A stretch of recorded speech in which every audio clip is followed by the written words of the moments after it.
Kumran sir, we can't hear you.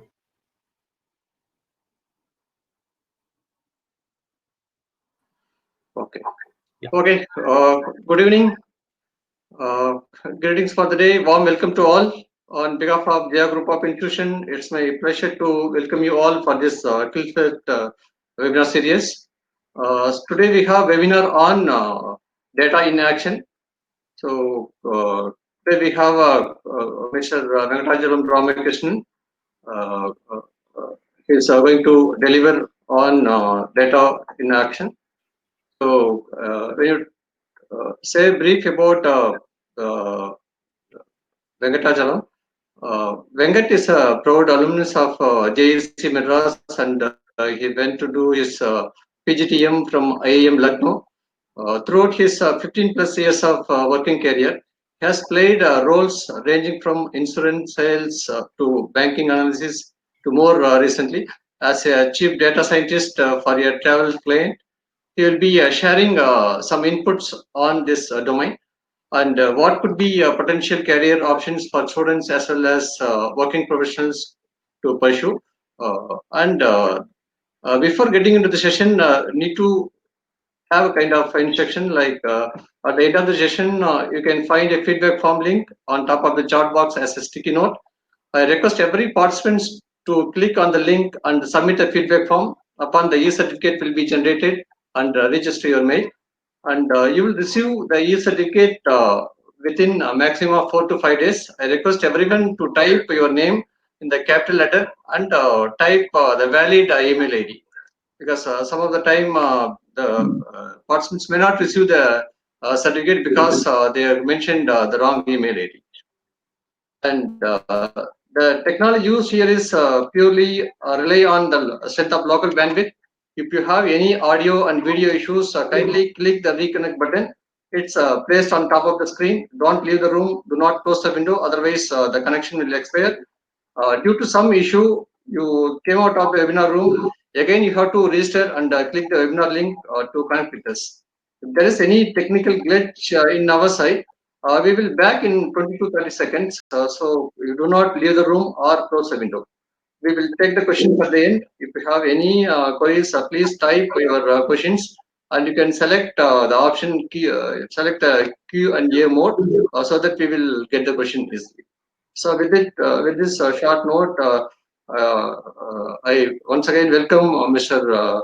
Venkatachalam, and it's about to Venkatachalam. Please.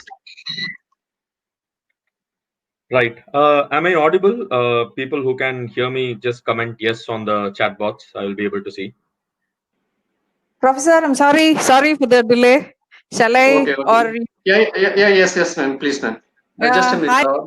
hi? Yeah. It's சொல்லுங்க sir. We have Sita Devi ma'am, who is head of IT department. So please, ma'am, please take it. I'm sorry for the delay. Sorry. Hi everyone. This is Sita connecting you in the webinar room. A very pleasant evening to one and all present in the webinar room.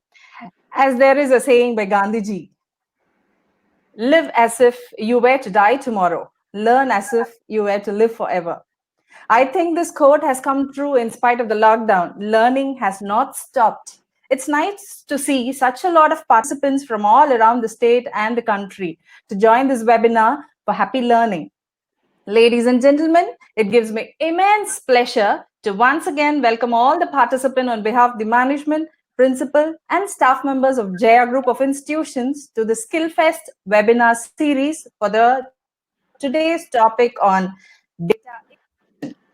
And I like to extend my thanks for the support rendered last week. This support motivates us to organize more webinar series. We expect the same support.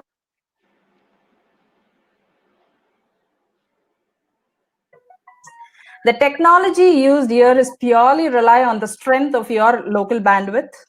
If you have any audio and video issues, kindly click the reconnect button, which is found on top of your screen. Don't leave the room nor close the window because the connection will expire. Due to some reason, if you come out of the webinar room, kindly register again and click the webinar link to connect with us. And if there is any technical glitch in our side, we will get back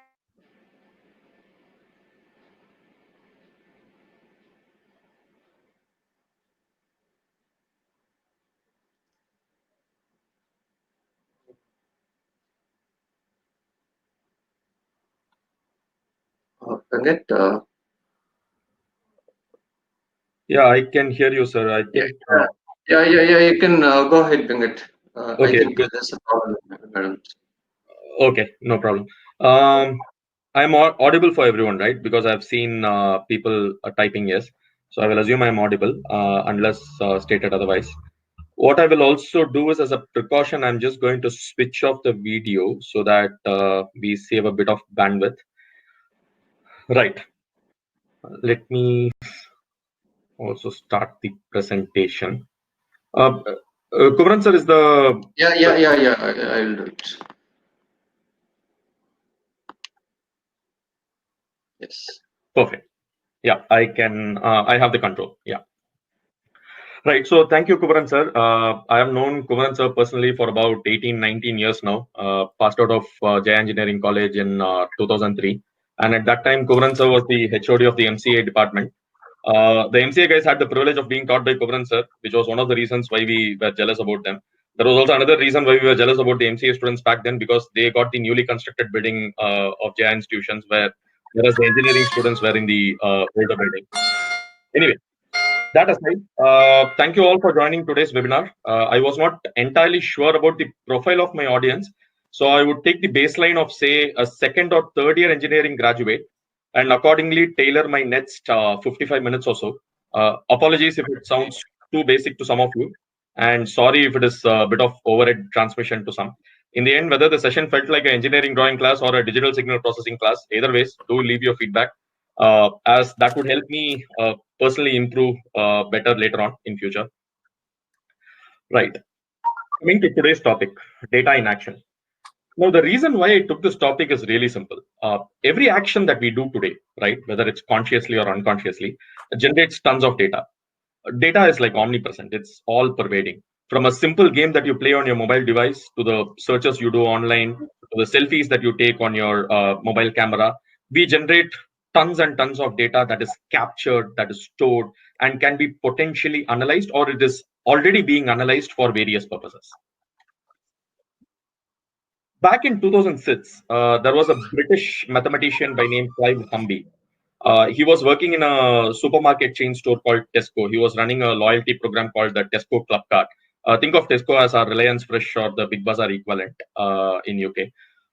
So he said that data is the new oil. It is valuable, but if unrefined, it cannot be used directly. It has to be changed into gas, plastic, chemicals, etc., to create a valuable entity that drives profitable activity. So the data must be broken down, analyzed for it to have any value per se. The second reason, so the first reason was data is the new oil. The second reason why I think this topic is very important is a Harvard Business Review article that was written back in 2012 said that data scientist is the sexiest job of the 21st century. This article was written by a person by name DJ Patel, who was the first ever chief data scientist at the White House. As I said, it got published in 2012, and sadly for me, I got married much before that, so it didn't really do much good to me as a prospective groom in the marriage market. But anyway, so this is the job of the century. The third and most important reason why I took this topic is this is an exciting field. The growth of data is unimaginable, and parallelly, there are technology stacks that support such growth of data, which helps in such data being stored, cleansed, analyzed, and interpreted, and to also churn out actionable insights in real time or near real time. There were studies in 2013 that suggested that 90% of the world's data at that time was generated in the last 2 years when compared to the previous years ever. So which means that if I take all the data that has been generated in the world up to 2010 as X, just in 2011 and 2012, 9x times of the data was generated in those 2 years. And that data explosion has just been continuing even till 2020 and furthermore. This is a simple infographic by a data visualization and analytics product company by name Domo. This was done back in 2018. There is also a link down in the slide, so you can click on that and view the full report. So what it says is by 2020, which is this year, every person on Earth will generate 102 MB of data every minute. And that is the scale at which we are progressing today. Many studies suggest, or rather they put varying figures, but broadly we are looking at 45 to 50 zettabytes of data by the end of this year, which is roughly 40 to 45 times more than the number of stars that is there in the known universe today. So what is a zettabyte? One zettabyte is 1 followed by 21 zeros. That is 1, 0, 0, 0, 0, 0, 0, 0, 0, 0, 0, 0, 0, 0, 0, 0, 0, 0, 0, 0, 0, 0. I actually timed it. It took me about 10 to 12 seconds to say this. So in that few seconds that I said all these zeros, the world actually would have generated enough data to fill 14,300 1 TB hard disks. 14,300 1 TB hard disks. That is the enormity of the field that we are talking about. Such data definitely requires newer technology, smarter ways, and newer methods to cleanse and interpret. And that is where this buzzword of big data came into existence. Big data traditionally was defined along 3 dimensions. You have the 3 V's, which is volume, velocity, and variety. This is one simple infographic from a PC Mag website, which I put out here. In 1992, so this is just to tell you, how big the volume of big data is, the first of the 3 V's. In 1992, much before most of you would have been born, right? 100 GB of data was generated in a single day. And it took about 16 to 17 months to generate 50,000 GB of data. 16 to 17 months is about 3 engineering semesters. Or if you're unlucky, writing 1 DSP paper thrice. So that is the amount of time that was required in 1992 to generate 50,000 GB of data, which today gets generated in less than a second. And all this growth has happened in the last 28 years alone. Today, 3 billion people have access to the internet, which was equal to the world's population in 1960. Right. We have discussed velocity, but this is the growth rate of data every second. Coming to variety, over 90% of the data that we generate today is unstructured, which means labeling the data as facts and dimensions is going to become all the more challenging. And cataloging and interpreting data is going to become a very difficult task. So in 1 minute, what does the internet generate? Just take Google search, for example. We are looking at 4 million search queries on Google every minute. To simply put, as a race, we have resorted to an easy way to seek out answers for our problems through Google in the last 2 decades. When I was growing up, when I was in school, when I was in college, libraries were the only place where we used to search. And the librarian was the treasure trove of information. And he will point me to the book that I need to go and pick up in order to answer the questions that I had. Today, that is gone, right? Most of us will be using Google. Even to find out directions, back in those days, we used to just go to the nearest chaiwala, the tea anna, and ask him how to go to a particular place. Now we just rely on Google Maps or Waze for everything. So this brings back to a very important point. The complexity in the variety of data that is getting generated is mind-boggling. Free text status field updates of Facebook, right? 140 characters of emotions on Twitter, pictures and short videos that you keep uploading on Instagram, or the video logs that we upload on YouTube, or the TikTok or Smule videos. Especially with lockdown coming in, we are using such applications like crazy. So it's just data, data, and data everywhere. So where is this going to lead us to? By 2025, we are looking at about 175 zettabytes of data. And of that, 50% of the data is expected to be on cloud and not traditional data centers.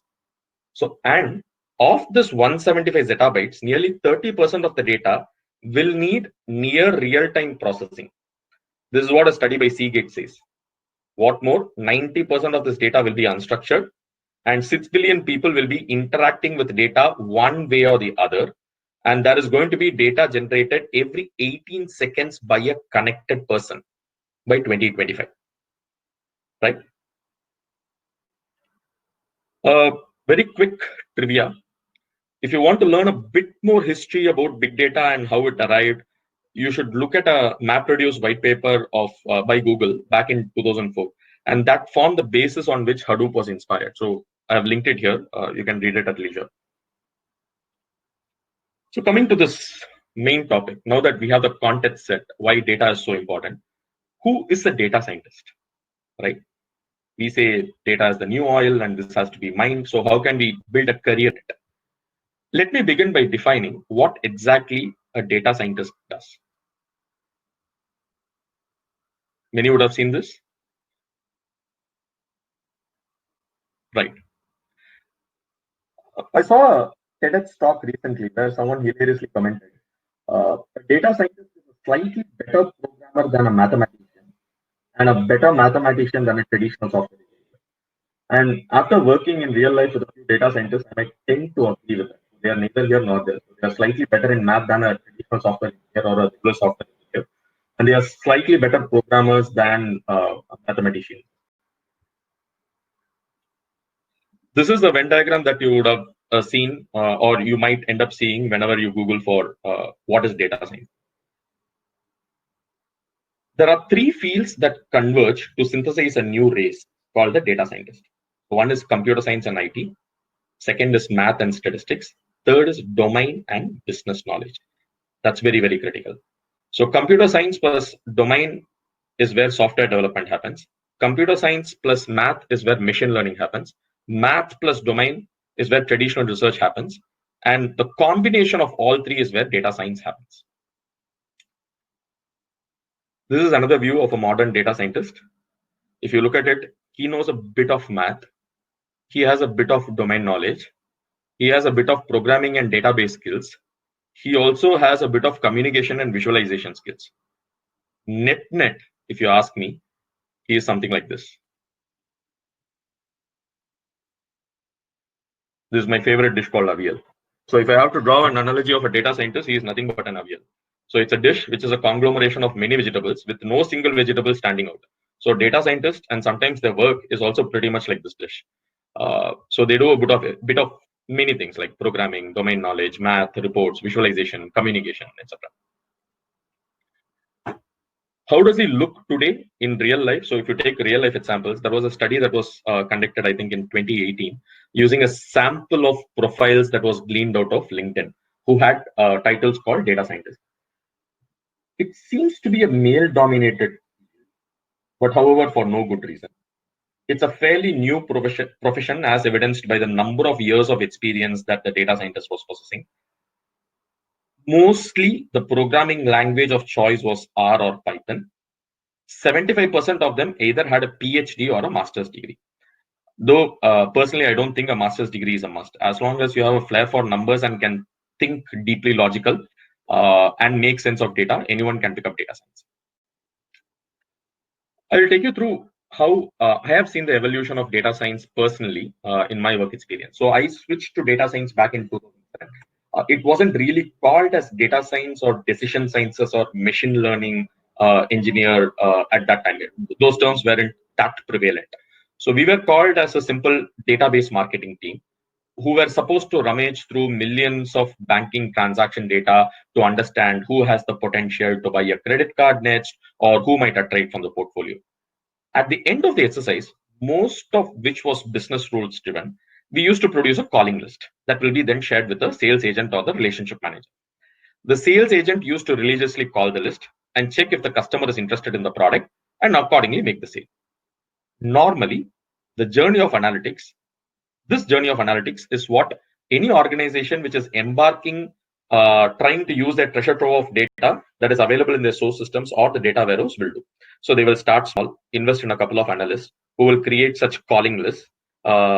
And those calling lists are supposed to perform better than a random list. And that's how the journey begins. With this background, now let's get into various tenets of data science.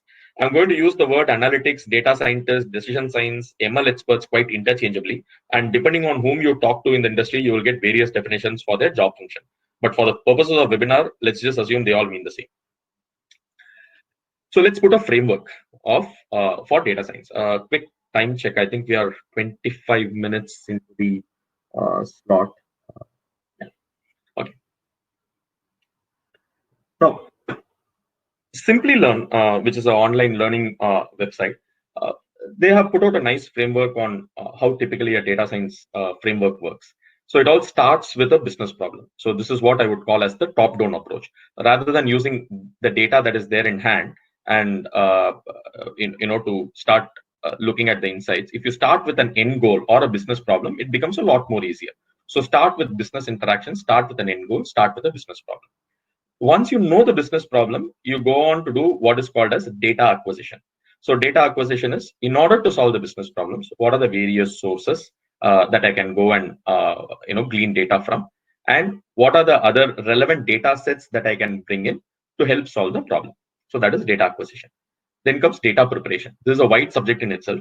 So building data ingestions, pipelines, and treating data to bring it into consistent formats and landing the data into a consumable format, all this encompasses that one phrase called data preparation.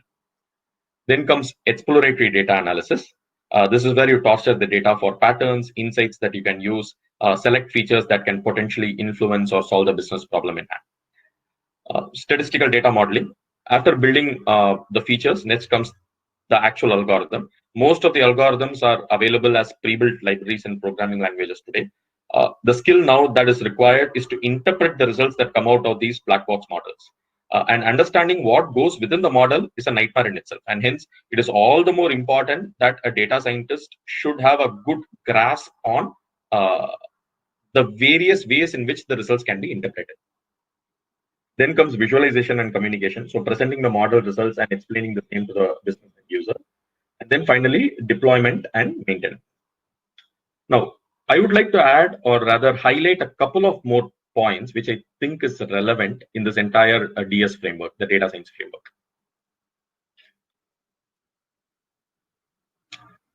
Selling the model.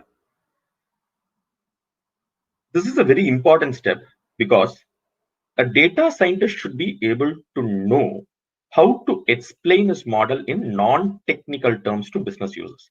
There is absolutely no point trying to discuss a black box model, which is quite deep in statistics, to a business end user. He is not going to understand it. And that is not going to help you in terms of driving up adoption of a model in real life. However complex the model may be, the model and the results have to be presented, sold, and defended to the business user in a very, very simple and user-friendly term. If I were to build a supervised learning algorithm, such as say random forest, which I will talk about a little later, to predict if a consumer will buy a particular product or not, there is absolutely no point trying to talk about the various trees in the random forest or use any complex calculations. The data scientist should be able to explain in simple terms what features are driving the results. Why does the model potentially think that the customer will purchase the product? And often this is the most important step that is overlooked, which leads to a lot of failure in adoption of the model by the business.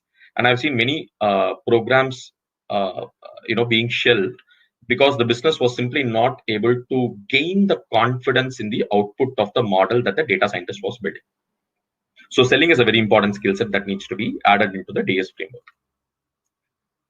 Another call out that I want to do is problem construction and solution design. How we approach the problem is the art in data science field.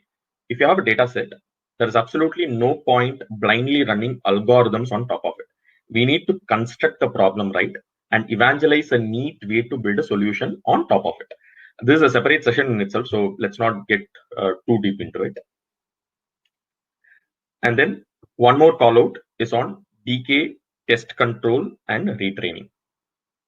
How do you determine if the model is working in real life? And when will you know that the model is not as good as it was meant to be? And what is the point at which you will retrain the model altogether? So let me simply put that as determining a benchmark for performance and understanding the model decay in production. As funny as it may sound, this is always a overlooked area. I have seen clients where a model was developed by some external consulting firm, which was completely black box, and the client was running the model for years together. There were no checks in place to see if the model was still performant or if there was a need to reevaluate the problem from scratch, etc. So in the years that the client was running those models, there were also newer data sources that came by, like customer browse data, that could immensely be valuable for the model as a feature. Unfortunately, there was no one to tinker the model, and the client was happily running an outdated model. So the moot point is, have a mechanism to track the performance of the model over a period of time.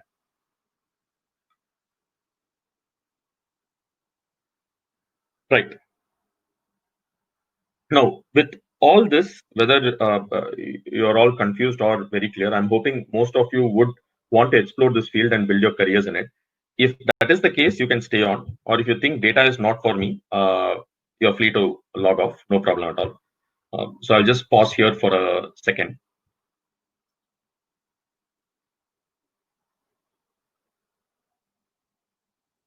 Right.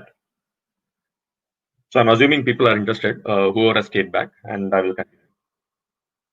So from here, I'm going to fork my discussion into how you can build a career within the various sub-functions of data science. What are the steps you can take? And a few tips. And those tips are going to be more towards freshers or working professionals with less than 5 years of experience. Of course, if there are any mid-management professional or senior professional here, I don't have much to add, but I will try to give a few tips that I have seen working. So all the steps are here. The start with the business problem, data acquisition, data preparation, EDA, statistical modeling, visualization and communication, deploy and maintain. So all of these are sub-functions within data science. Over time, I believe the concept of specialist will start having different boundaries. The definition of specialist will start expanding, and different sub-functions can merge on to become a field in itself.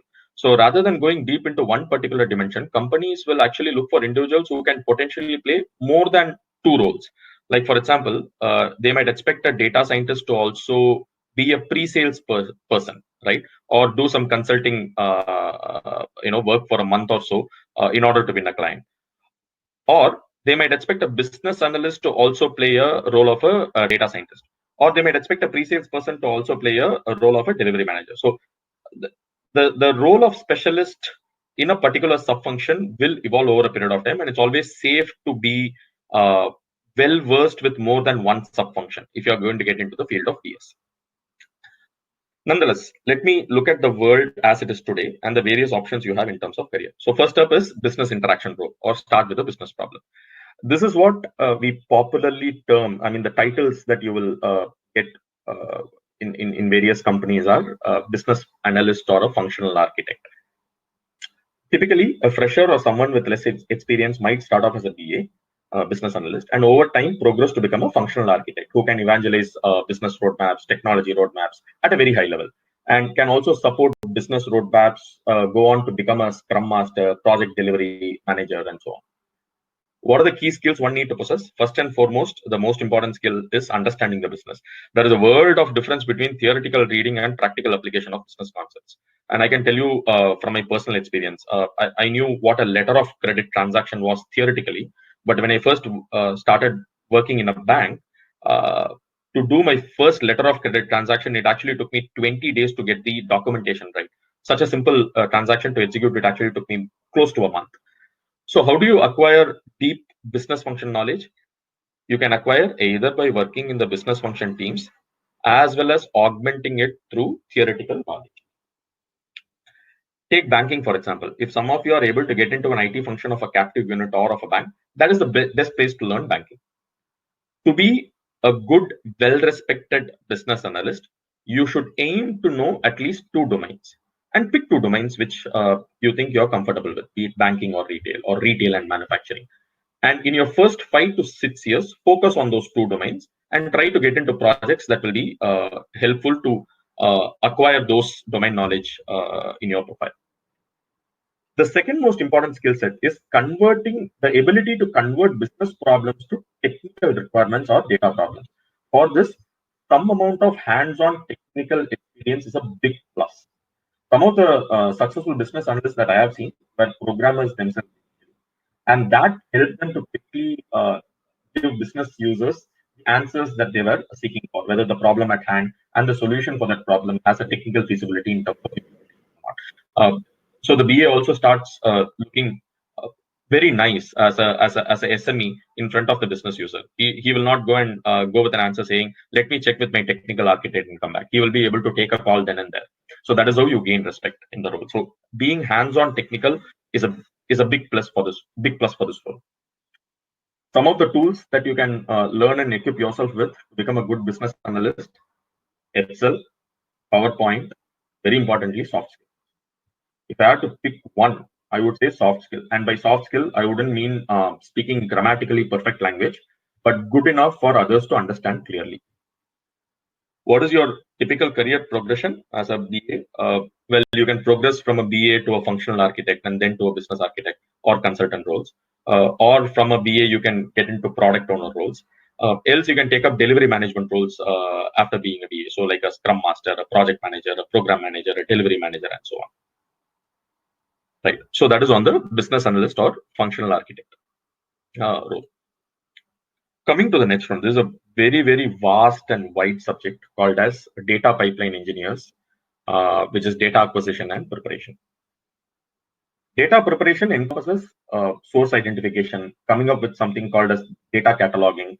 Data catalog is simply say what are the source systems and what business entities do they encompass. And then we do something called as a skeletal data dictionary. I'm not going to get into the various database modeling aspects like conceptual, logical, or physical data models. Nor will I talk about different data models like hierarchical, relational, etc., or star schema, snowflake schema. All this we can deal in another session, or you might already have it as a part of your engineering process. The data pipeline engineer should have the skill to do a skeletal data dictionary in such a way that it is not too detailed that it will take ages to create one, or at the same time, it is not too skeletal that the analyst will find the resultant data unusable. So this is where defining the problem statement comes in. We need to have an end goal as to what the business problem we are solving, and then take a top-down approach to understand what type of data is present in the various sources that can potentially help us solve that problem.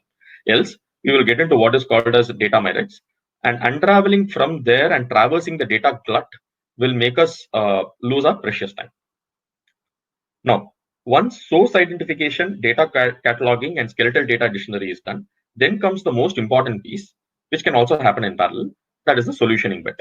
So how are we going to build data pipelines to extract data from various sources, stitch them all together, and put it in a more consumable format for analysts to further work on?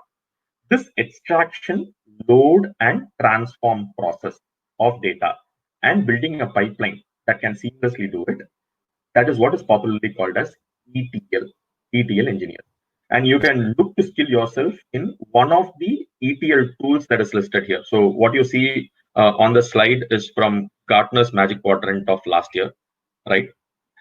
You can pick one tool and you can skill yourself in, say, either a Informatica or a Data Stage or a SAS or a SAP or a Oracle or a Talent and so on.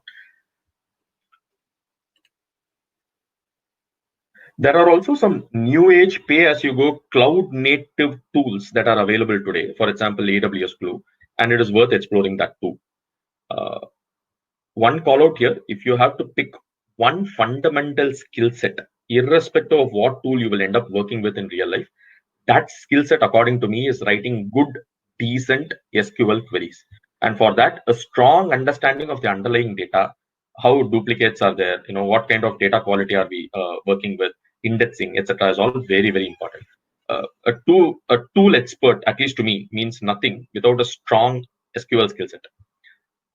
What are the various career options? From an ETL engineer, you can progress to become a lead architect, and then from there on to an ETL architect, and then to a solutions architect, after you pick up some infrastructure skills along the way, and then technical delivery management.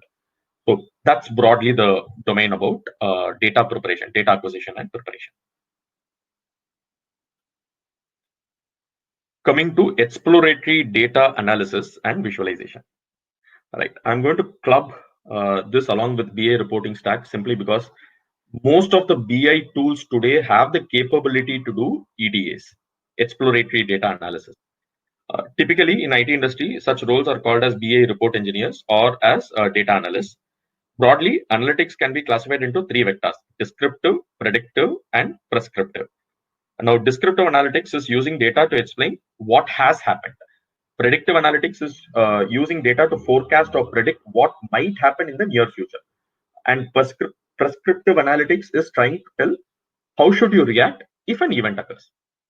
Now, furthermore, descriptive analytics broadly can be divided into two subcategories: tabulated data summaries and visualizing data. Tabulating data is like the 101 of data science journey. You start with structured data, which is what most of the traditional transaction-based processing systems hold. and you try to get the business dimensions and facts and try to do summaries which are of interest to the business user. So here I've just taken a few screenshots from Worldometer. The link is there below. A simple table summary of how coronavirus is spreading in the world. It's a nice, simple to use, simple to interpret tracker. The first screenshot will tell you how many new COVID-19 cases are there overall split by country. The second one is, how many deaths are there due to COVID, summarized at a country level. The third one is which countries registered the maximum new deaths yesterday. So as you can see, most of the questions that descriptive analytics answers are what has happened using the data, right? So these are about tabulated summaries. Coming to visualizing data, visualization is a often understated, and from my experience, it is one skill set that every aspiring data scientist should pick up. The simple reason is human beings can see before they can speak, and hence visualizing data is something that will appeal to everyone. Whether you know maths or not, visualizing data will really help in faster interpretation of the data, irrespective of whether you have a statistical background or not. That's in your team. So let me give a quick kind of full disclosure. Sorry, Kumail, you have a question?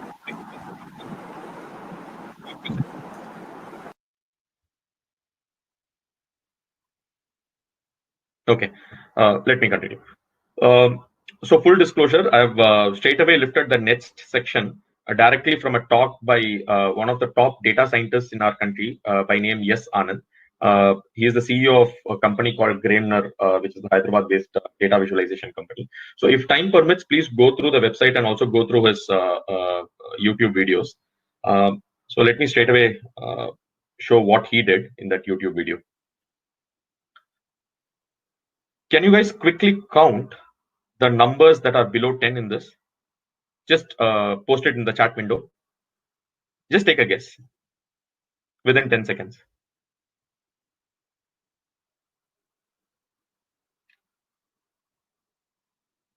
Count the numbers that are below 10.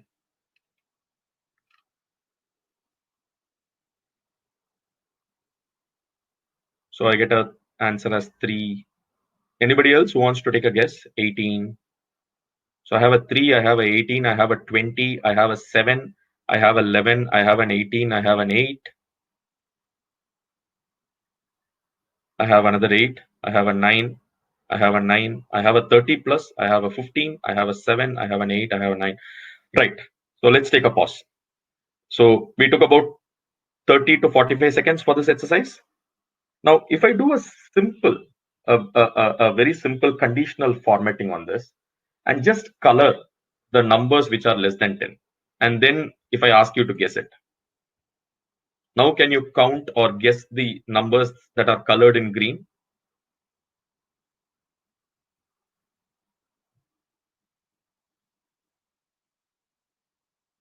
Right. Now I'm able to see more guesses which are around 10, 11, 11, 11. Yeah. Right. So this was just a very small demo on how a very simple hack like conditional formatting can, help you interpret data. So it helps you to know the results faster.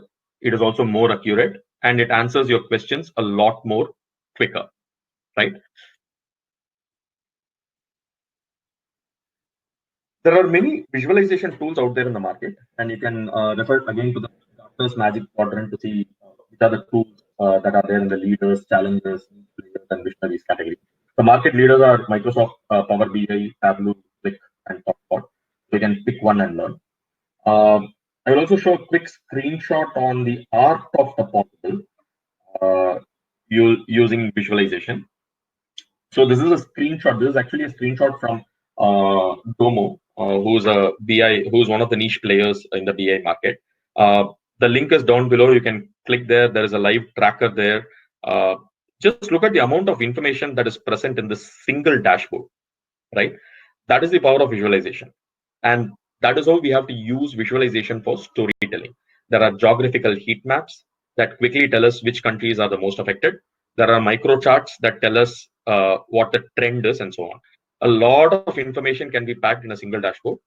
or a report through right visualization techniques. It should not be overwhelming. It should be easy to interpret, pleasing to eyes, and with one look, we should be able to understand what is that the BA report engineer is trying to convey. Right now, how can you build your career in this sub function, which is EDA's visualization, BA report engineer, or data analyst? One basic life-saving skill set that you need to have, not just for this sub function, but overall in IT industry, is Excel. Excel is an underrated tool, but trust me, I have done most of my prototyping on data analysis, report markups, summaries, interpretation, everything on Excel largely. PowerPoint is another underrated tool. The latest versions have quite a lot of interactive capabilities, PowerPoint, and storyboarding is also quite simpler in PowerPoint. By all means, also pick up a BA tool and learn. If you're confused which tool to pick up looking at the magic quadrant, the safest option is Microsoft Power BI or Tableau. And if you learn one tool well, learning another tool is very, very easy because the foundations are very similar. Coming to your career progression, from a BA report engineer, you can progress to become a data analyst or as a BA architect. You can also make a choice to become a data scientist as well if you are well versed with handling and interpreting data because of your reporting experience. One pro tip here, if you want to learn Excel well, check out this website called chandu.org. It's phenomenal website. I refer to it all the time, and you'll be amazed by what Excel sheets can do. And to be brutally honest, I have been able to survive in the IT industry largely due to my Excel skills. Fine. So we have covered business analysts, we have covered ETL engineers, we have covered BA report engineers. Now let's come to the crux, which is the data scientist, right? Broadly, most of the problems you will solve in real life using statistics will come under two types of machine learning algorithms. Broadly, supervised and unsupervised. Supervised learning algorithms are problems where you give an answer and ask the algorithm to learn from the answer. It's like an open book exam. So you're given a data set of, say, housing data. And in a very simplistic scenario, you might have one feature, like the area of the house. And let's say we also have for against the area of the house, we also have the price of the house. So we have the area, we have the price of the house. Now we can employ an algorithm that will learn from the price of the house if area was an influencing factor or not. We call this as a simple linear regression equation, y is equal to mx plus c, which all of you might have studied in your school days. This y is the price of the house, x is the area in square feet. Now using this equation, you can start predicting the housing prices if you get a new data set, right? Unsupervised learning algorithms are used in problems where you don't have the luxury of knowing the answer to learn. So these are typically your clustering and segmentation problems. Now keep all this aside. There are tons of algorithms that are out there which can be used to solve a given data problem. Somebody actually did a map of what all algorithms that are there and how one should start their journey while trying to learn various statistical algorithms. And that's how it looks. Quite complex, right? So this map of various things that you might end up learning and using, or sometimes using without learning in real life, where do I start this journey from? What are the skills I need to acquire to become a statistical model or a data scientist? Well, key skills, you need to have a good grasp of a programming language. There are purpose-built programming language for statistics like MATLAB, Octave, or Pika, or you can pick up a general purpose programming language like Python, which has tons of optimized libraries that you can use to build models. Personally, I will highly recommend Excel and Python as two tools to go deep and invest your time, whether you are a fresher or working professional.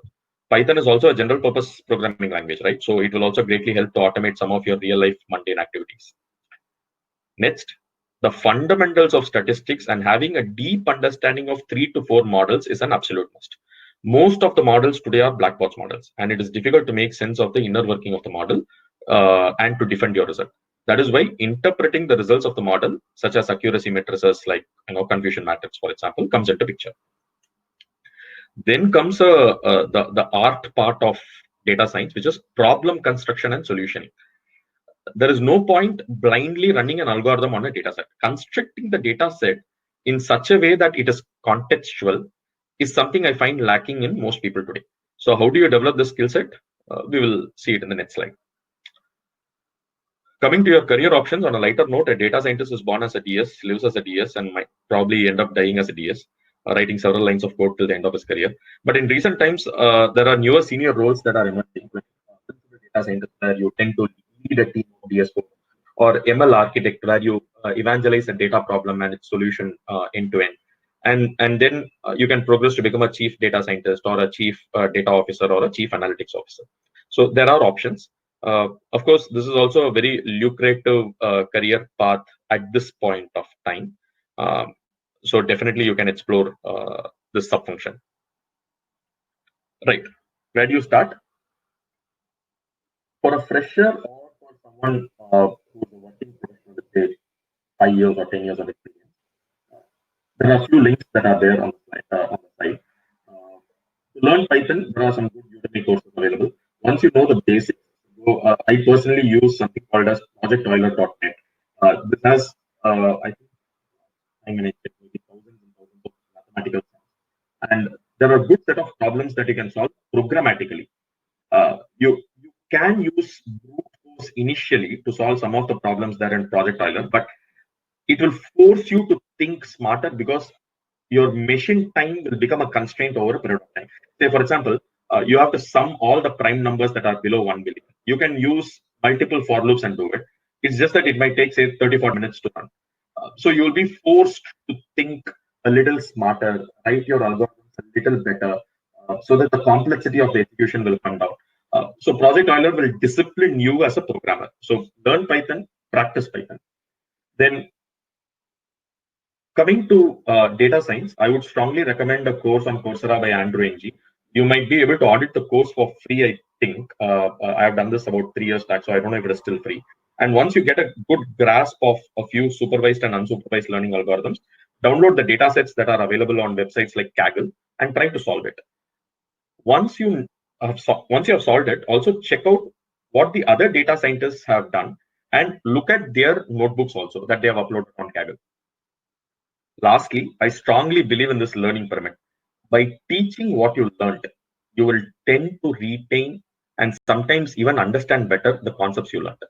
I do this at every given opportunity. Whenever I get a captive audience, I will bore them to death using all the concepts that I have just right.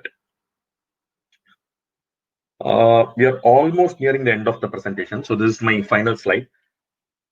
Coming to the deploy and maintain subfunction of data science. So this is where the boundaries between infrastructure, DevOps, and data science kind of blurs. Productionizing models is a really niche skill set, and monitoring the model performance in terms of baselining, setting up test control groups or fallow groups, model efficiency matrices, etc., comes into experience.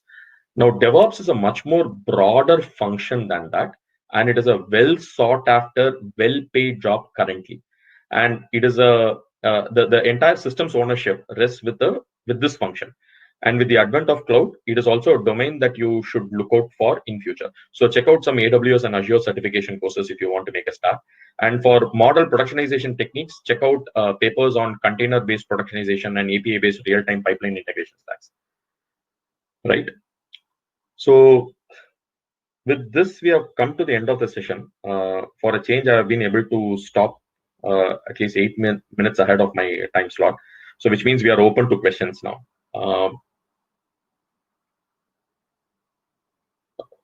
Kumaran sir, do you want yes, to? Yes, yeah. Madam, yeah, I'm there. Yeah. Any questions to be asked? Like you can post it in the chat.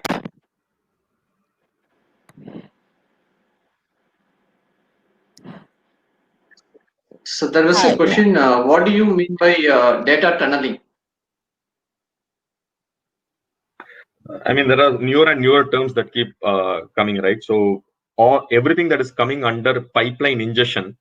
So data tunneling is also a part of that. So how do you extract data from sources, especially new age sources? How do you glean data from each of these sources and bring it into a data lake, right? So all this come under a subdomain within data pipeline ingestion. Okay. So there is another question. Unorganized sectors like poultry industry, how to collect the database? It is very wide market production, labors involved in this business. but it is a 20 to 25 billion dollar business. I haven't really worked in unorganized sectors prior to this. So unless the companies that are working in the poultry industry make their or anonymize their data and make it open source, right? It's very difficult to collect the data from such companies because most of this data will be either in you know not so connected computer systems, so in local Excel sheets, etc., or it might be in printed papers, or it might be noted down in bills, right? So it's very, very difficult to bring it all into one system, and unless they take the effort of putting it into systems and anonymizing the data and open sourcing it, it's almost impossible to bring it into a single database. And that is all with the questions being posted, sir. Yeah, so there is one more question which I'm able to see. So freshers Yes, from sir. math stream pursue data scientist career. Yes, absolutely. As I said, look through the courses that I have posted. Try to get the real world problems that are posted on Kaggle and try to solve that. That is how you gain experience. So get your hands dirty. It's only through practice that you will be able to pursue the stream.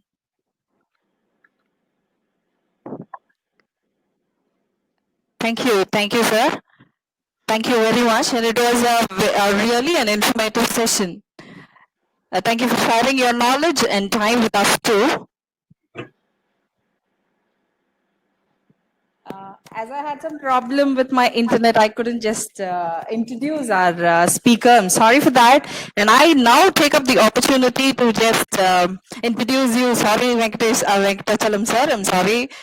Here we have an eminent personality, and it is also a bit very nice to introduce after the session too, I hope. Here we have Mr. Venkatachalam Ramakrishnan. He's the Director of Advanced Technology Group, Harman International, Lucknow, London.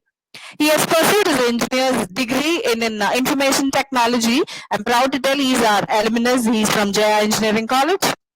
His Master of Business Administration from Indian Institute of Management, Lucknow.